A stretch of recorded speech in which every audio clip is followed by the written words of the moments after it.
Vamos chamar link? Vamos, cadê ela? Vamos para o Planalto lá com a Gabriela Coelho, porque há uma ofensiva no Planalto para garantir o voto de Cristiano Zanin.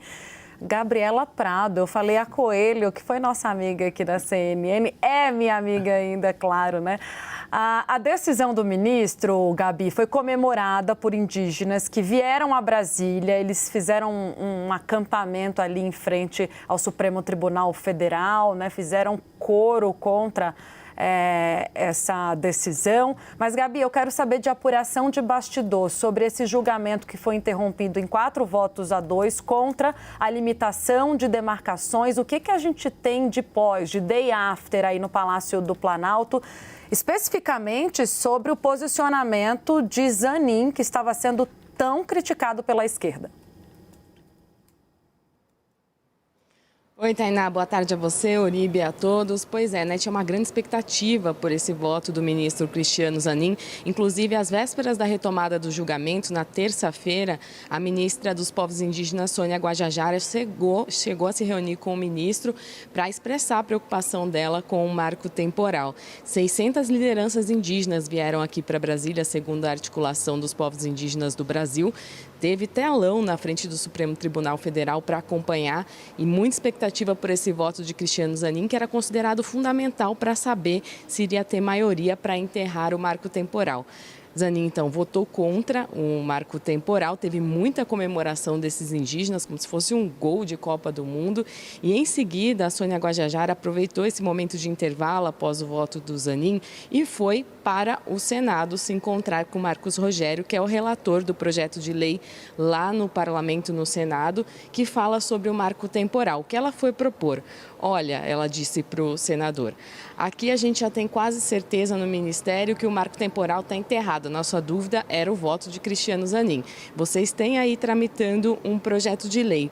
Vamos fazer uma negociação? Por que vocês não apresentam o substitutivo e colocam nesse projeto de lei a questão do ressarcimento, da indenização para as pessoas que ocupam terras indígenas e podem ter que sair por possíveis demarcação de terras. O caso dos pequenos produtores rurais de boa-fé, isso apareceu tanto no voto de Zanin quanto no voto do ministro Alexandre de Moraes.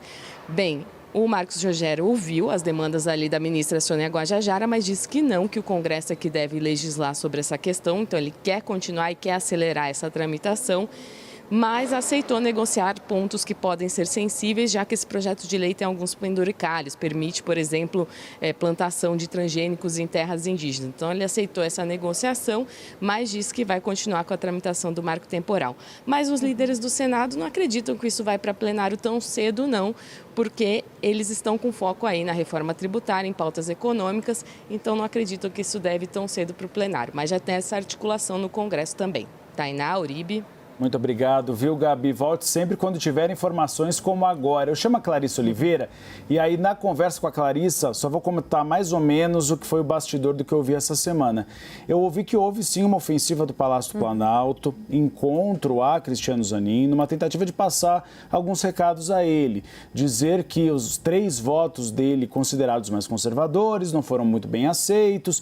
Lula tinha o choque de realidade que a Clarissa sempre traz muito bem, sabia que esses eram posicionamentos de Cristiano Zanin, mas houve uma avaliação de que era melhor nesse momento fazer essa postura contra o marco temporal, até para fazer um agrado às bases de esquerda. Rosângela Silva, a gente trouxe essa informação aqui, a Janja, não foi por acaso que ela comentou um meme nas redes sociais que comparava André Mendonça a Cristiano Zanin.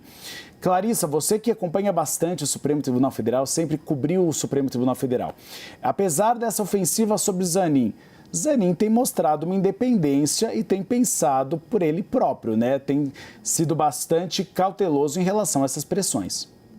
Uribe, o que eu ouvia, inclusive, antes de confirmada ali a indicação de Cristiano Zanin no Supremo Tribunal Federal, era a de que mesmo durante toda aquela peregrinação que os ministros fazem antes da sabatina, ele já dizia nas conversas com os parlamentares que ele pretendia já de imediato marcar posição pela independência, justamente pela forma como ele foi indicado. Todo mundo sabe, não é mistério para ninguém que Cristiano Zanin virou ministro do Supremo Tribunal Federal porque o presidente Lula se sente, de certa certa forma, em dívida com ele, pelo resultado que ele obteve nas ações da Operação Lava Jato. Ninguém contesta que ele se mostrou um advogado extremamente eficiente nesse processo, um jurista ali com conhecimento e com saber que justifica a indicação, mas ele foi indicado porque ele era próximo de Lula e tem essa relação de dívida. Então, Zanin sempre dizia, um relato que eu tenho de uma dessas conversas era que ele virava e dizia, olha, não é porque Lula é o meu cliente mais ilustre que eu sou petista, eu não sou petista. Ele dizia isso textualmente nas conversas que ele tinha.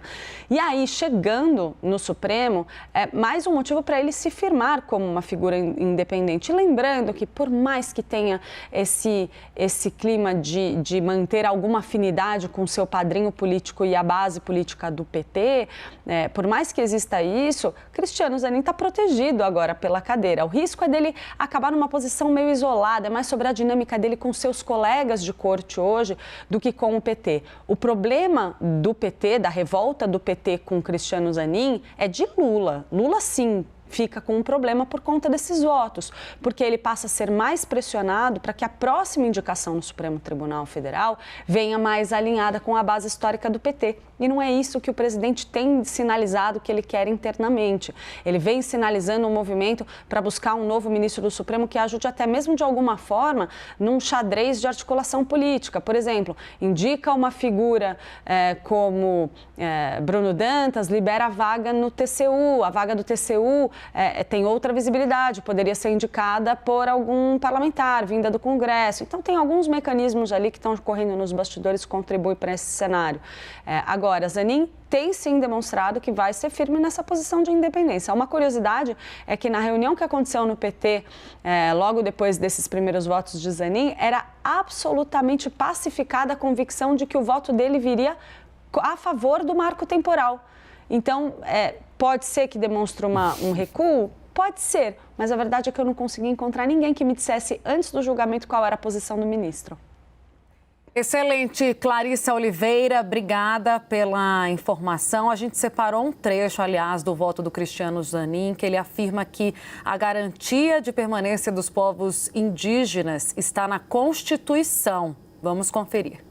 Entendo que é chegada a hora de aprimorar a interpretação constitucional acerca do tema, reconhecendo-se de forma explícita a teoria do indigenato e proibindo-se qualquer retrocesso que reduza a proteção constitucional aos povos originários. Diante desse panorama, verifica-se a impossibilidade de se impor qualquer tipo de marco temporal em desfavor dos povos indígenas, que atuam, que possuem a proteção da posse exclusiva desde o Império, em sede constitucional, a partir de 1934. Yuri Pita, lá atrás eu conversava com o ministro José Roberto Barroso e aí eu perguntava sobre a independência dos ministros quando eles são indicados. E ele citou um trecho de Guerra e Paz do Lev Tolstói, que era um general que o czar acabava colocando ele no campo de batalha e quando ele chegava no campo de batalha, ele pensava pela própria cabeça, o czar estava a quilômetros de distância, então ele tinha autonomia para tomar as suas decisões. Ministro do Supremo Tribunal Federal, quando senta na cadeira, tem de fato autonomia? Deve ter, até porque são poderes diferentes, né? A analogia do ministro Barroso é interessante. A diferença é que o czar é o comandante do exército que está ali no campo de batalha, ali nas batalhas napoleônicas da obra do Leon Tolstói. Nessa questão de Cristiano Zanin, até por ainda ser um ministro que tomou posse há nem um mês, na verdade, né? Hoje a gente está no dia 1º de setembro, a posse dele, se eu não me engano, foi no dia 3 de agosto. Ainda há uma tensão muito forte, principalmente dos setores que apoiam o governo Lula, dos setores de esquerda. E aí basta a gente lembrar o que aconteceu, mais uma vez fazendo referência a essa resolução do Diretório Nacional do PT que foi divulgada na quarta-feira, porque tem um aspecto, e aí, curiosamente ou ironicamente, no item 13, né, no parágrafo 13 desse texto, faz menção ao Supremo Tribunal Federal, só que aí trazendo uma informação de bastidores, uma coisa que não é usual nesse tipo de documento do PT, fazendo menção a uma discussão do Supremo Tribunal Federal que ainda está em aberto.